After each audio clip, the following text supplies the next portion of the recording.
सो भाई wish you very very happy Dhanteras. तो देखिए आज कई लोगों ने गोल्ड और सिल्वर के अंदर यहाँ पे इन्वेस्ट किया होगा। वैसे मेरा दूसरा चैनल है वेल्थ देखो, जहाँ पे मैंने आज आप लोगों को बताया था कि कौन कौन से आप ETF के अंदर यहाँ पे इन्वेस्ट कर सकते हो।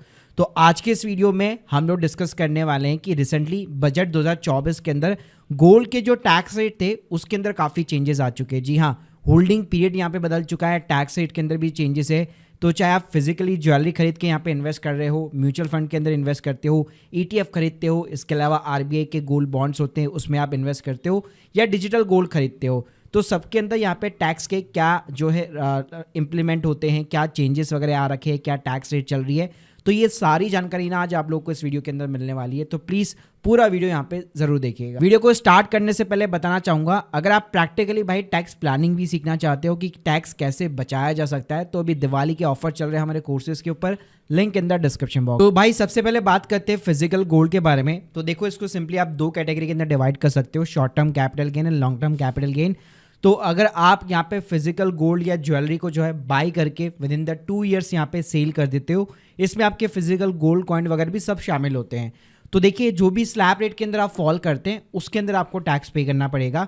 तो गवर्नमेंट ने चेंज किया है, पहले ये जो होल्डिंग पीरियड हुआ करता था वो 3 साल का हुआ करता था, लेकिन इसको रिड्यूस करके सिंप्लीफाई कर दिया है कि अगर आप 2 साल का होल्डिंग पीरियड है उसके पहले अगर आप बेच देते हो तो वो आपका शॉर्ट टर्म कैपिटल गेन की कैटेगरी के अंदर आएगा। अगर मैं लॉन्ग टर्म कैपिटल गेन की कैटेगरी की बात करूं तो 2 साल के बाद में अगर आप बेचते हो तो आपको सिंपली 12.5% की रेट से टैक्स पे करना पड़ेगा, और इसके ऊपर आपको कोई भी इंडेक्सेशन का बेनिफिट नहीं मिलेगा। पहले ये जो टैक्स रेट हुआ करता था 20% का टैक्स रेट था और इंडेक्सेशन का आपको बेनिफिट मिलता था। इसको चलो एक सिंपल सा ना एग्जाम्पल के साथ समझाता हूँ। मान लो 2022 के अंदर आपने 50,000 रुपये का गोल्ड खरीदा, आपने 25 के अंदर मान लो 80,000 रुपये प्राइस चला गया और आपने बेच दिया, तो 30,000 रुपये का आपको प्रॉफिट हो गया। तो यहाँ पे 30,000 के ऊपर 12.5% आपको टैक्स पे करना है अब से। और पहले क्या हुआ करता था, पहले आपको एक इंडेक्सेशन का बेनिफिट भी मिलता था। यानी लेट सपोज अगर आपने 50,000 में गोल्ड खरीदा था तो जब टैक्स की कैलकुलेशन हुआ करती थी तो जो बाय वैल्यू थी वो उसके अंदर आपका जो इन्फ्लेशन होता है उसको भी एडजस्ट किया जाता था। तो 50,000 की वैल्यू मान लो 54,000 रुपीज़ की हो गई और प्रॉफिट आपका 25,000 रुपये माना जाएगा, जबकि एक्चुअल में आपको 30,000 रुपये हुआ है। और पहले जो टैक्स रेट था वो 20% का था। तो पहले देख सकते हो आप ज़्यादा टैक्स पे करना पड़ा था, अब यहाँ पे कम टैक्स पे करना पड़ रहा है। लेकिन कुछ सिचुएशन ऐसी भी होगी जहाँ पे आपको करंट टैक्स रेट जो है 12.5 का जो है वहाँ पे आपको ज़्यादा टैक्स पे करना पड़ेगा। अब बात करते हैं गोल्ड म्यूचुअल फंड्स के बारे में। तो यहाँ पे भी ऑलमोस्ट यहाँ पे सेम ही रूल्स है जो हम लोगों ने फिजिकल गोल्ड्स के देखे। तो कोई भी यहाँ पे वैसे तो स्पेशल टैक्स रेट नहीं है।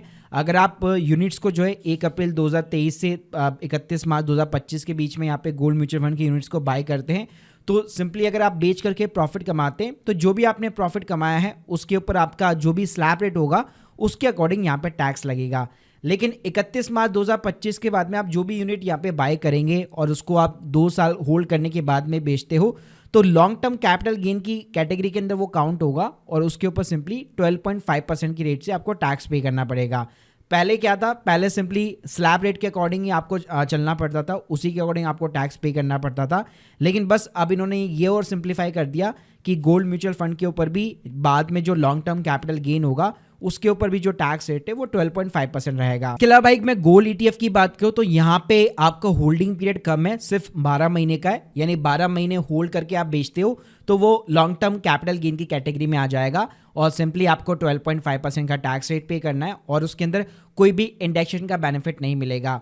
1 साल के पहले अगर आप ETF को यहाँ पे बाय करके बेचते हो गोल्ड्स के तो वो शॉर्ट टर्म कैपिटल गेन की काउंट होगा और जो भी आपका स्लैब रेट जो भी आपका एप्लीकेबल होगा उसके अकॉर्डिंग आपको टैक्स पे करना पड़ेगा। और भाई अगर मैं डिजिटल गोल्ड की बात करूं तो जो मैंने फिजिकल गोल्ड के ऊपर आपको जो रूल्स बताए वही सेम एप्लीकेबल्स होंगे, केवल ETF जो है वो लिस्टेड सिक्योरिटी मानी जाती है, इसलिए उसके अंदर जो होल्डिंग पीरियड रहता है वो 12 महीने का रहता है। अब इसके अलावा भाई कई लोग जो है RBI के गोल्ड बॉन्ड्स खरीदते हैं जिसके अंदर 8 साल का मैच्योरिटी पीरियड रहता है। तो देखो अगर आपने यहाँ पे लेट सपोज RBI से बाई किया है या लेट सपोज अगर आपने सेकेंडरी मार्केट से भी बाई किया है और अल्टीमेटली अगर आप वापस जो है रिजर्व बैंक ऑफ इंडिया को ही मैच्योरिटी के टाइम पे बेचते हो तो यहाँ पे कोई भी long term short term gain का कोई कॉन्सेप्ट नहीं है, क्योंकि कैपिटल गेन यहाँ पे आपका एग्जेम्प्ट होता है अगर आप वापस RBI को ही बेचते हो मैच्योरिटी के टाइम पे।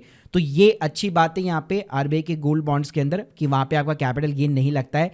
लेकिन ध्यान रखना अगर आपने ओपन मार्केट से बाय कर रखा है या लेट सपोज अगर आप ओपन मार्केट के अंदर ही वापस निकाल देते हो बेच देते हो तो फिर भाई सेम होल्डिंग पीरियड वाला और जो टैक्स रेट का कॉन्सेप्ट है जो मैंने आपको ऊपर बताया वो सेम तरीका यहाँ पे भी एप्लीकेबल हो जाएगा। तो देखो ओवरऑल अगर मैं बात करूं कि तो बजट 2024 के अंदर दो चीजें चेंज हुई है। एक तो जो होल्डिंग पीरियड है पहले 3-3 साल हुआ करता था उसको भाई सिंप्लीफाई कर दिया है, 1 साल कर दिया और 2 साल का होल्डिंग पीरियड कर दिया।